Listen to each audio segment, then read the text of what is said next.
Acompanhe agora a crônica da semana. No Evangelho segundo o Espiritismo, capítulo 20, o espírito de Erasto nos traz orientações a respeito da divulgação da mensagem de Jesus. Afirma esse espírito: ide e pregai, lançai-vos em cruzada contra a injustiça e a iniquidade.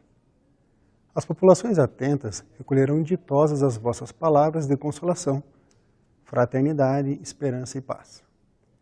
Essas palavras, quando refletidas, nos dão um horizonte seguro no trabalho do bem.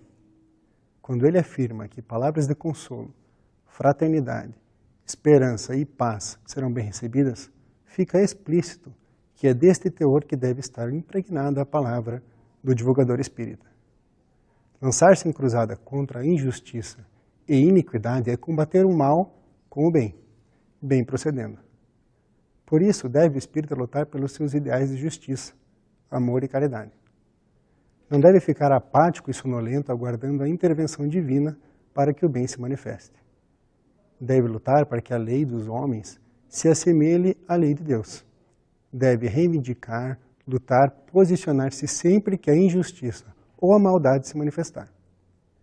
Um pensamento mais simplista, pode o espírita pensar que cada um deve cuidar da sua vida e agir como lhe aprouver. Mas não podemos esquecer que o direito de um termina quando começa o do outro. Assim é preciso criar uma sociedade onde todos se sintam obrigados a bem proceder. Deixar que se crie uma lei que promova injustiça ou imoralidade gera complicações coletivas.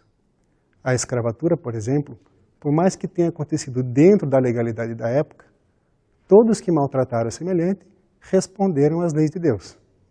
E, mesmo nessa sociedade escravocrata, teve gente que ascendeu ao reino da felicidade porque bem procedeu. Lembrando Platão, boas pessoas não precisam de leis para obrigá-las a agir responsavelmente, enquanto pessoas ruins encontrarão sempre um modo de contornar as leis.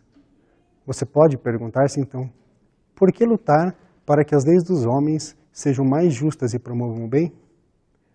Para que aqueles que estão no que chamamos de borderline se beneficiem. Aqueles que têm dúvidas ou não refletem sobre o certo e errado, sobre o justo ou não justo. Os que simplesmente fazem o que a maioria faz.